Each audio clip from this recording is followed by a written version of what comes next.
Hey there, welcome to ATL and 29, a podcast that looks at the NBA from the starting point of Atlanta. We've got Tyler Jones here and two olds. Um,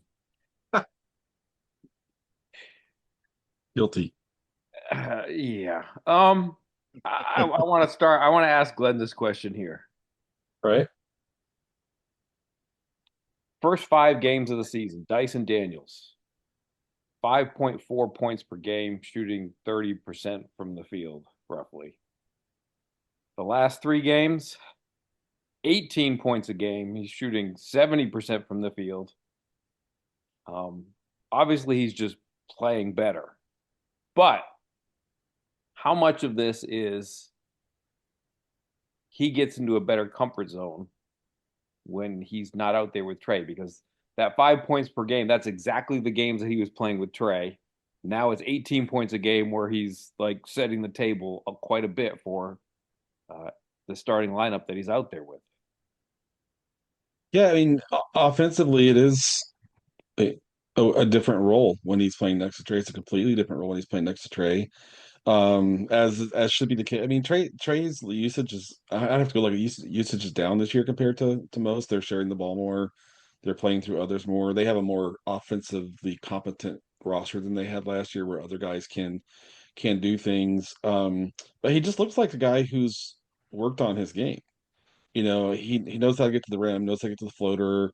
Good defenses take that 360 kind of pivot into a shot away from him, but bad defenses don't. And it's funny, I recorded with Brad a little earlier, and we were talking about some of this as well, where it's like the offensive formula is completely different without Trey, but he's leaning into the opportunity, and I've said before, smart players do the things they're good at and don't do the things they're not good at, right? When he's playing next to Trey, sometimes he becomes a catch and shoot 3-point shooter. That's not the highest. If we ranked his skills, that's not going to be in the even upper half of his best skills, right? In that sense. Now he shot the ball better than I expected last year, but he still ended at 34, I think, across the season, something like that. Um, he has good length, he has good pace, he has good balance when he's attacking the paint, and that's what he does. It'll be interesting to see if defenses start trying to take that away from him. You know, when he's on with Luke, when he's on with shooters, when he's on with KP, I think there's more space for him. And so Quinn has a job to do to kind of put lineups on the floor that make his life easier and simpler on offense. And when Quinn can do that, I think Dyson's job gets easier and he can lean into his strengths. I guess, Tyler, I want to kind of ask you the same question, but also maybe just this one extra wrinkle. Like, when everybody's healthy again, like, how does how do Dyson and Jalen, who are essentially two players that don't want to be catch and shoot 3-point shooters, function if they're out there with Trey and Trey has the ball, the proportional amount that he's been having it when he's had it this season?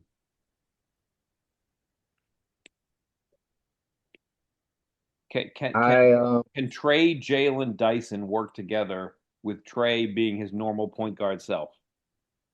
I don't think so. I don't think so. Um, because you would be asking essentially you'd be asking Dyson Daniels and Jalen Johnson to be basketball players that they are, right?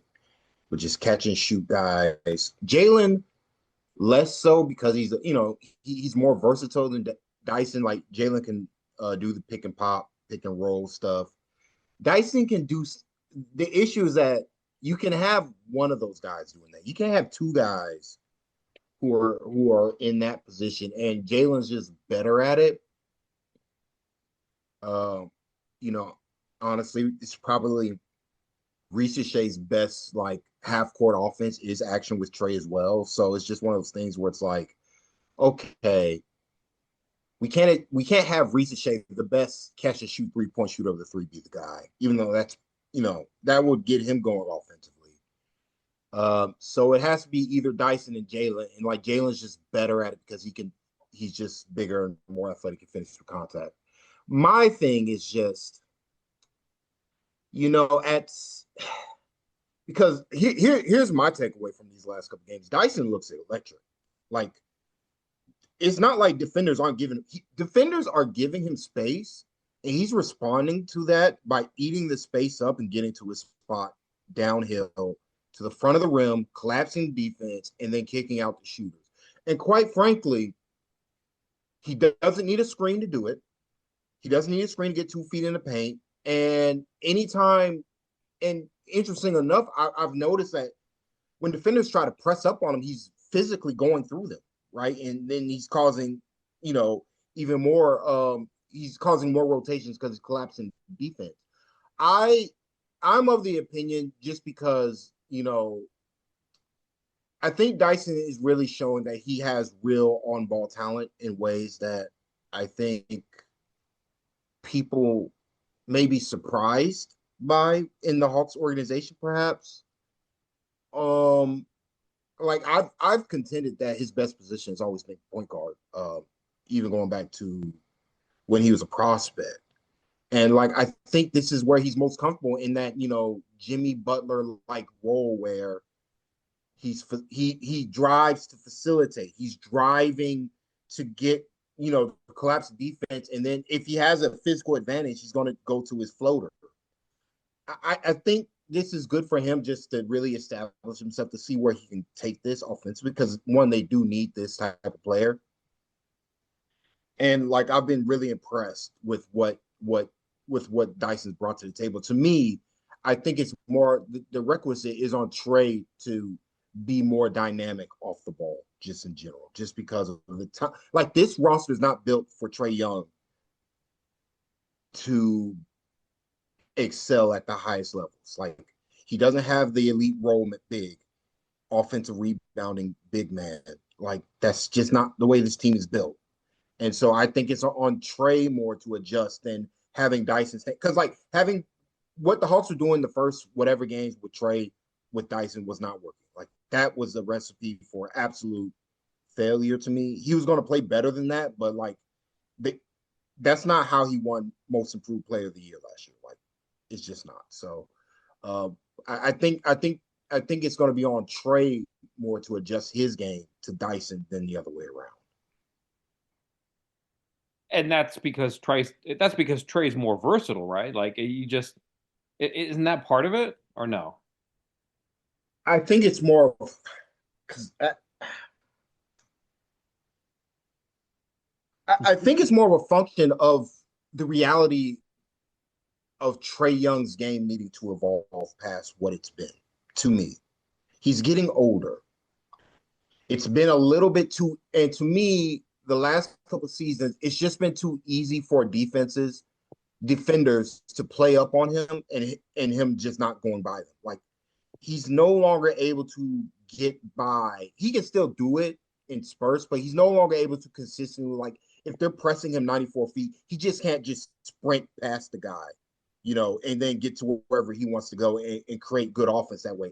It's always, he's got to turn his back to the defender, protect the ball, slowly walk the ball up the floor. It's taking 8 seconds. Like, it's a lot of very reminiscent of what Chris Paul, late stage Chris Paul, was bringing. So I don't know. I just think, to me, I think Trey needs to evolve more off ball than Dyson, because like Dyson's just a worse shooter as well. Like, it's just, it's just reality. It's like, okay, you're gonna put Dyson, you're gonna stick Dyson in the corner. No team, every defense is gonna sag off of that action. Whereas if it's Trey, and I'm sorry to people, like, if it's Trey in the corner, he's respected. They won't leave him there. And I will continue to say this. It's going to be on Trey Young to be dangerous off ball. When he's off ball in the corner, to move into the open spaces, to give Dyson and Jalen release valves, and then attack from there. Like, it can't just be set plays with him off ball. Yeah. Well, Tyler probably wants this question first, but I'm going to give it to Glenn. Glenn, why was everyone so salty last night with the Hawks winning? Like, the fans were just up in arms about that game.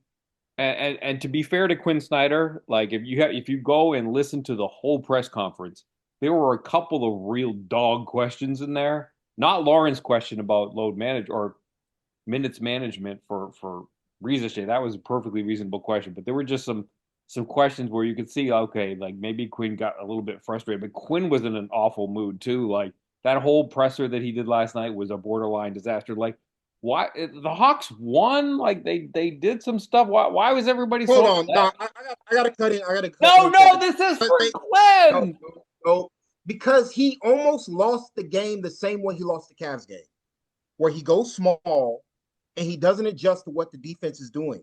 I mean, what the offense is doing to his defense. Like against, like I think a lot of the frustration comes from the Cavs game where they literally saw Donovan Mitchell run any action that involved Luke Kennard and Quinn and Chris Porzingis and Quinn Snyder not doing a single thing within the last 5 minutes of the game to adjust. Like take Kennard out the game. I put Mo get it doesn't matter. You got to give your team a chance here. He gave him no chance then. He then doubled down. He doubled downs with this against the Magic. And I'm like, this is not working. These three guard lineups are not working defensively. I'm sorry. He wants to make it work because he wants to see if he can get away with it with Trey, Dyson, and Nikhil Alexander Walker. I think that's what he's trying to do. I understand, but Luke Kennard is not Trey Young offensively. He's just not. And like, if he's not going to have the ball and like do like if he's going to be so scared to dribble when like he's just throwing the ball away against zero pressure against the Magic and the Cavs, like he shouldn't be out there. Like he's 29 years old and he's still playing like he's 23, 24, and it's his first couple years in the league. Like, okay, Luke Kennard's not that type of basketball player. He shouldn't be out there to close these games. Like he's just not. He's a good player, but you got to use him in the right situations. And to me, I think he's just setting Luke up to fail there. And he's because like it's just too easy. It is far too easy for defenders. I mean, offenses to just attack Luke Kennard when the game is tight and everybody's got a lock up. It's just like, all right, where's Luke Kennard? We're just gonna hunt him, and oh, you're not gonna adjust. All right, we'll just easily win it. Like they were up 25 and they almost lost the game. Like if Nikhil didn't make that wide open 3-pointer, like it might have got a little more dangerous than what Quinn would have liked. And like I don't blame fans for being pissed. I don't like grow up, man. Like play other players like Mo Gay, Reese Shea. I don't care. It could have been Keaton, honestly, at that point. But don't bring on two guys who can't defend at the point of attack. Like in the last Glenn, we talked about this on the last time we pod.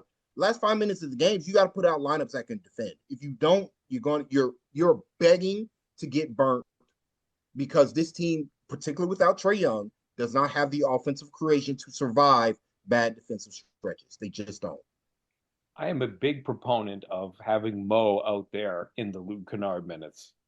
Um, I think that's a good pairing to kind of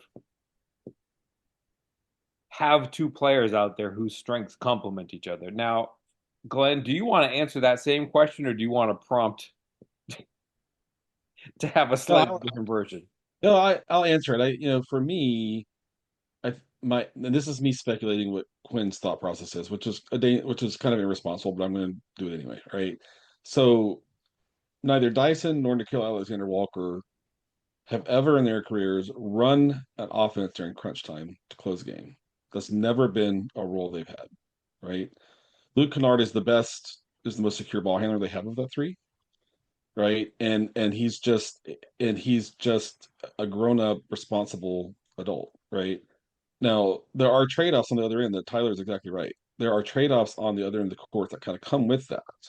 But I think while Trey's out, Quinn's going to lean on Luke a lot to be that steady guy with the ball, making responsible choices. He's not some dynamic player. He's not some dynamic passer, but he knows what he's doing, and that my guess is that's where Quinn's head is. But in my mind, should again, this is a hashtag. I'm not an NBA coach, right? We'll always throw that out there. When you're playing against teams that are really big, I think you got to swing a different direction sometimes with your own lineup. I'm like play Onyeka and Mo and Jalen, and Na and Dyson. Defensive. If you got a 15-point lead, whatever, close with your best defensive lineup. That's what I think makes sense. But I think if you got Quinn, can you give me an honest answer? Why did you continue rolling with Luke? My guess is he'd say I don't want to ask Dyson or Nikhil to run the offense the last 5 minutes of the game while we're trying to kind of close this game out. I want someone who's um, that's more experienced in that type of role to do that.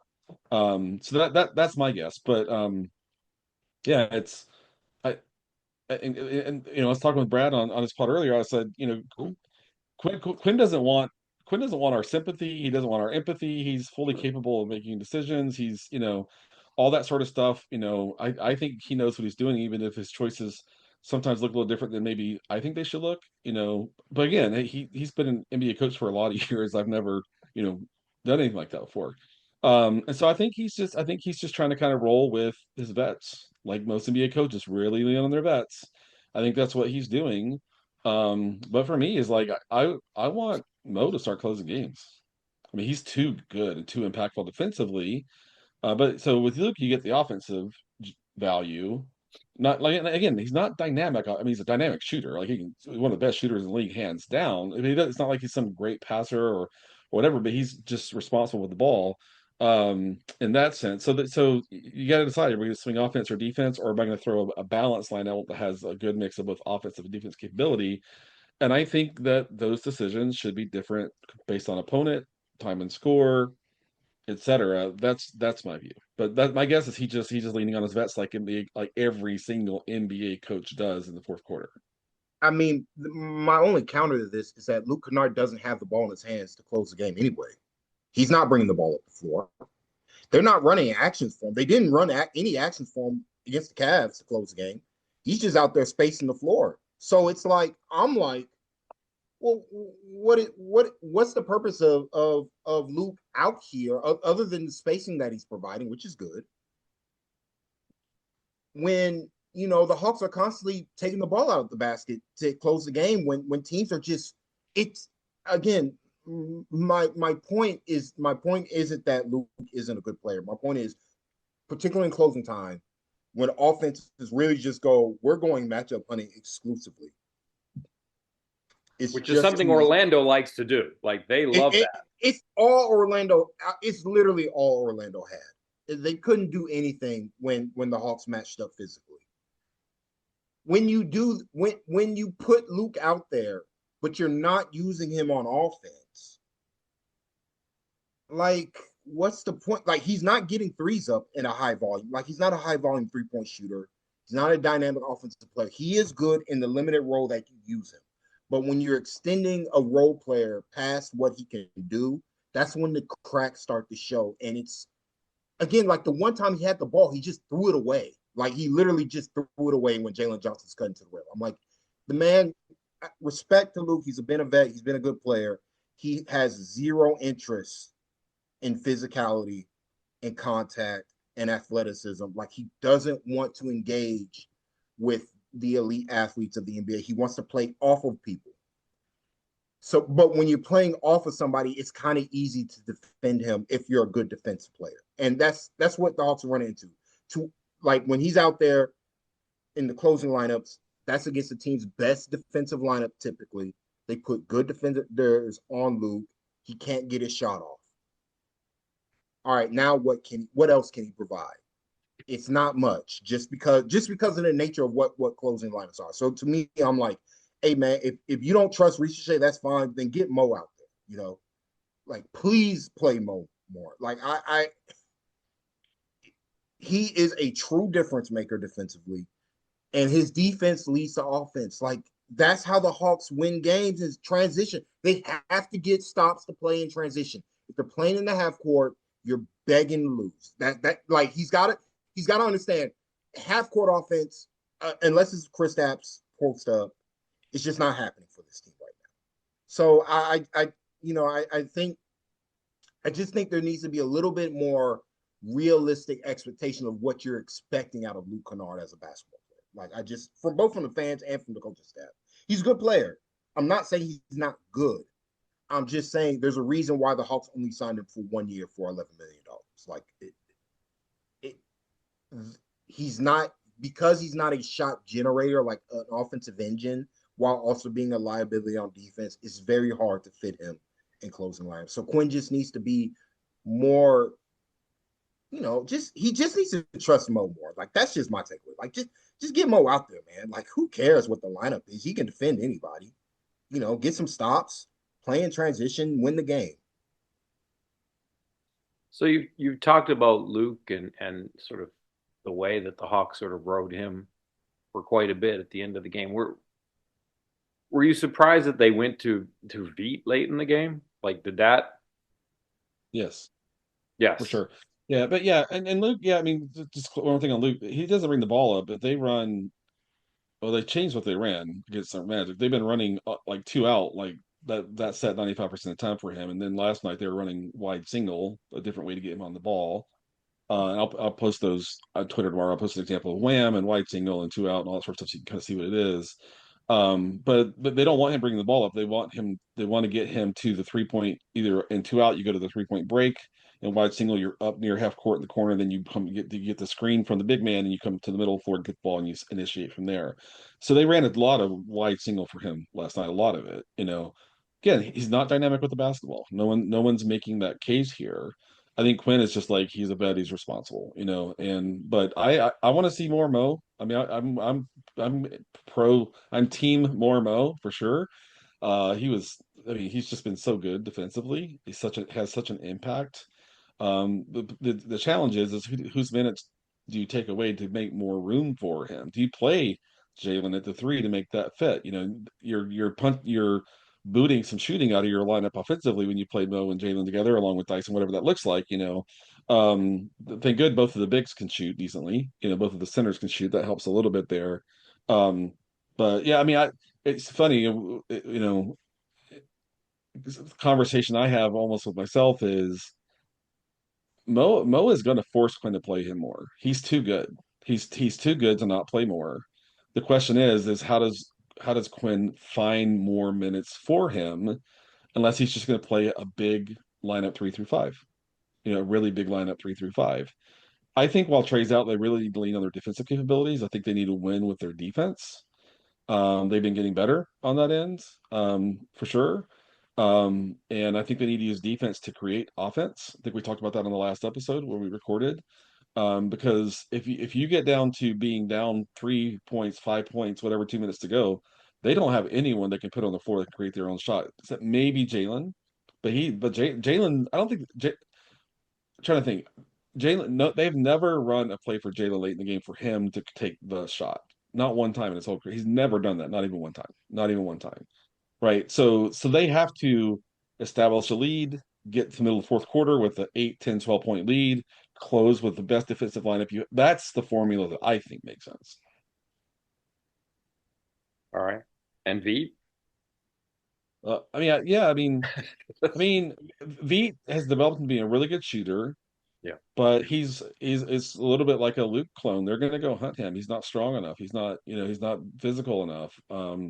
Ricochet has those challenges in some matchups too, where he's not, he's going up against a really big three and he's just not strong enough for that yet. But I mean, I Yeah, love V's but a fun. I say V's a fun player. I mean, he's a fun guy to watch. Yeah, he's really good passer. He's aggressive with a 3 point shot. But I'm gonna put my best defensive lineup on the when I have a lead. I'm gonna put my best defensive lineup on the floor to close the game. That's just what I'm gonna do. So it was weird. It was a little bit weird to me. I mean, my thing is that Ricochet, I think he's showing something being able to guard guards where he's just tall and his length really bothering a lot of these guards from getting into any of their action. They're able to like switch, hedge, and recover because he's a good athlete. And so like I just think defensively, like if you want more shooting instead of Mo, go with Ricochet. Like I mean, Ricochet was really good last night. I don't He quite was. understand why He he was. he just stopped playing. That's like if the point is we don't want him to ever grow as a basketball player, so then when we need him, he's not going to be ready. Like I guess this is fine to just never play him at the end of games, but I mean that's where I'm like Quinn, you got to grow up, bro. Like I'm sorry, I don't care about these veterans, bro. I don't. V. Krejci is not some established star in this league. Luke Kennard, respect to him. He's not even a starter caliber player. Like, what are we doing? Play the talented athletic types and live with the result. I, because that's how you build. That's how this team goes from being just a 500 plucky good team to like trying to be the Houston Rockets. You think the Rockets got this good by sitting Amin Thompson when the goings got tough? I'm sorry, like no, like these guys got to learn what they can and can't do when the pressure is at its like most height. That's the reality of this. Like, you're not winning with Luke Kennard and Vic Krejci, respecting them, but you're not winning against the OKC Thunder with those types of players. You're not beating the New York Knicks with Vic Krejci. I'm sorry, like that's just not happening. Like, does this team want to win like 45 games and just get blown out in the playoffs because they're young? They can't reach. They can't trust their young guys because they haven't been in the pressure cooker, so they're just gonna lose with Reed and Luke like you did last year. That's what this is. That's why fans are frustrated because this is what we did last year. And then when it came to the play-in tournament, Dyson Daniels didn't look ready. Shea didn't look ready. Mo Gay looked ready, but he was in a limited offensive role. Respect to him. So it's just like we're gonna repeat what happened last year with these young guys. Like I just think that's a recipe for failure. So that's where I'm frustrated as a fan. Like I like. It's not like I don't like Beat and Luke and even Keaton to a certain extent, but we got to play the guys who are going to who are you need to be able to elevate this team to contender status. Like, the goal is not to win as many games as possible in the regular season. I understand that they need to win games. The goal is to build a team that can win a title. That's what if I'm running the organization, that's where I'm looking at. I'm not looking at this year. I want to win as many games as possible, but that's not the absolute, like, what I want to see, what I have in these young players, see what they can do in late game situations. Like, you gotta allow for young players to fail, man. Like, how are they ever going to get better if they're just never allowed to even lose? Like, if you're never just putting them out there to see what they can and can't do when it matters. Like, that's where I'm at. That's why I'm frustrated. So I don't. Hopefully, the only thing is, hopefully, if Mo in particular, if he continues to play like this, he's just going to force the minutes. Hopefully, Shea can continue his good form, which I feel like he's been playing for the last like 10 or so quarters. And that'll force Quinn to play them more. That's the other counters. Like, you just be so good that you have to play him. That's how Jalen ended up, you know, finally making it into rotation. He was just literally too good. They couldn't avoid not playing him. So that's the counter. But I'm just like, hey man, it's okay for them to be bad in certain stretches, but you gotta at least give them a chance, especially with Trey out right now. Like, we gotta find some money under some money under the couch right now with these young guys, because you're not doing it with Vita Luke. Like, those guys are tapped. Like, I think they're at their absolute ceiling as talents. They're good again. They're good players, but like, come on, Veet closing against the Magic, like, that is just disrespectful to the Magic. Honestly, if I were a Magic fan, I'd be kind of pissed that we didn't end up coming back from that. But they got their own problems. They do. Yeah. If I were a Magic fan, I'd be annoyed at having to watch the Magic offense. Um, what do you think? I don't even. I guess let me ask Glenn this. What have you seen of the lineups where Jalen is out there with two other bigs? Is this something that is worth looking into? Does this seem viable? Yeah, well, so I'm trying to think of a short way to have this conversation. Um, Jay, I made the point that when it's in several places, the first 4 games or so, Jalen just looked kind of lost on defense half the time. Yes. I think what's going on there is largely when KP's playing, he's playing drop, right? Largely, he's playing Yes. drop. Yes. Now against Cleveland, they were getting him to the level, and that was a disaster. Um, couldn't get back. We talked before about how in the last episode in Boston, he basically set the weak side corner and was weak side rim help. Can't do that here. When Onyeka's on, they're switching 1 through 5 a lot of times, and it's a completely different scheme. And Jalen's got to be able to understand.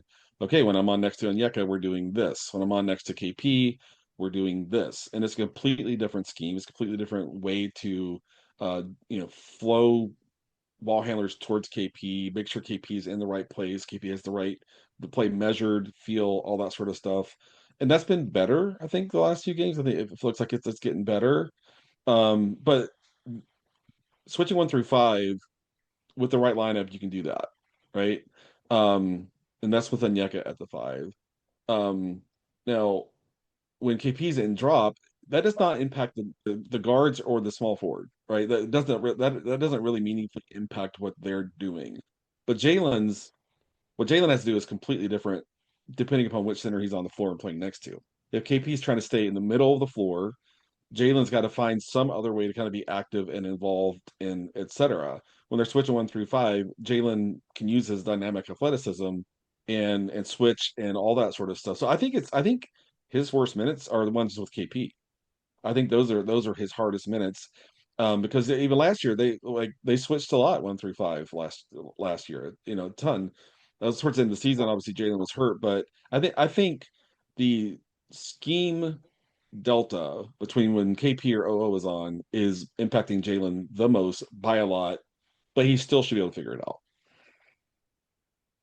I think it's been better though the last couple Yeah, games. for sure. Honestly, the Magic, I thought, just in general, they were all on a string more often, and it's something David Lee was talking about a lot, that they were doing a much better job communicating and passing off responsibilities 1 through 5 really throughout the game. They were more on a string and more connected. Helps that again the Magic run a terrible offense, which surprise you don't change your coach, you don't change anything about the scheme. Why did they think anything was going to be different is a interesting question Magic fans got to ask themselves. Uh, but that's not my concern. But like the Magic just in general are easy to defend. But it was good to see the Hawks, except for some lapses, not give up anything easy. Like they weren't going to give up any cuts to the rim. They weren't going to just let Franz and Paolo just drive to the front of the rim without seeing multiple bodies contesting their dribble. Like, let's see how good you are as a passer. Can you make the correct read here? We're guarding. We're playing the passing lanes. We're also playing the driving lanes as well. And I think they really did a good job of just really stifling what the Magic wanted to do, get their pet stuff outside of drawing fouls. So like that's where it's like hopefully the Hawks can build on this a little bit with KP and Jalen, because they're going to need those two guys to play better together. Just because of the offensive fit is so good. The offensive fit is just too good, and so like those guys got to figure it out. I think they'll get there eventually. It helps again. It helps a lot if KP plays like he did against the Magic, where he's just more lively out there on the defensive side of the floor. I fully understand. Like, I'm not trying to question KP or anything. Like, it's just more, I just think he paces himself, and like he doesn't have to do that on this Hawks team. There's a lot of depth in the front court. He should kind of just play more, play to the as much effort as he's willing, as without hurting himself or anything like that, but just play with more focus and effort on the defensive side of the floor. That'll really help.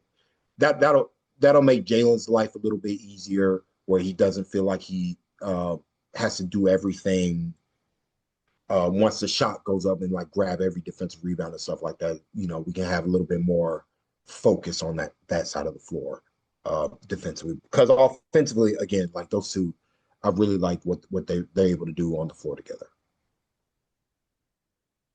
Yeah, watching Porzingis, it's like he's been pretty good on defense when he's around the rim. Yep. And when he's out in space, out on the perimeter, he's been okay. To me, the thing that's just been sort of really a struggle is when he's out on the perimeter and there's a situation where he now has to get back to the rim. Yeah. he just doesn't get back to the rim. Like it just takes forever. And that's the thing that I think teams, have tried to take advantage of. And I think he's getting a little bit better at it as like, he gets more conditioning, more wind as the season builds. But I think that's the thing that you want to track over these next few games is that how does that part of his game progress? Yeah, and for me, like has so much length that when he gets to the level, he doesn't necessarily have to get all the way to the level. He can be Right. one step below that and still impact the play. I think he needs to give him a short path back to the paint, back to the rim to do that. He has the length to impact that without having to be like all the way at the level where Onyeka needs to be all the way up there and can navigate that stuff. So I think the nuance is there, for him. It's just a matter of understanding, you know, I don't have to get up as high up the floor as Onyeka does. Onyeka has the speed to get back. I don't have the speed to get back. So Any thoughts on the in-season tournament as it picks up again? We're supposed to call it the NBA Cup, but uh, call it pick whatever you back want. up against a team you've already seen in Toronto. Yeah. I What was mean, what was the deal with the Pacers? Like, did they not know the rules? Like, I'm confused why the coaches were mad. I think they that forgot. was Yeah, weird. I That was weird. Did they like just literally not know that it was a cup game or something? Like, I, that was bizarre. So Yeah, that's on my man, own you get a tie. You get a tie for first place, and that point differential is going to be the thing that yeah, it's determines just it. so easy in this setup for teams to be okay. I'm 3-1, you're 3-1, and now it's points like that. It's going to happen in multiple Yep, divisions of this cup thing. for sure. I mean, there's a lot of money on the line for that. So like, I just don't get it. What the Pacers are crying about? Like, that's Yeah, quite that was weird. frankly, they should apologize to Quinn Snyder for that. That was nonsense. I know So Quinn was the one apologizing. I was wondering if that's ridiculous we that he would made. hear it from the other side, like, "Oh yeah, we missed that one." But I guess I don't know. They don't. That staffs No, don't like to admit, "Hey, we completely forgot what the rule was." it's just men Bad being look. prideful and like being ridiculous. Because I'm like, that's no, no. Like, what? There's so much money on the line for like non-star players and coaches. Yeah, yeah. You got to Oh go for man, that. G League are getting that money. Yes, sir. Yeah. All right. Well, I appreciate you jumping in, and we'll have to do this again soon after we see a couple more of these games. Sounds good. All right. Good night, Bob. Good night, Bob. How about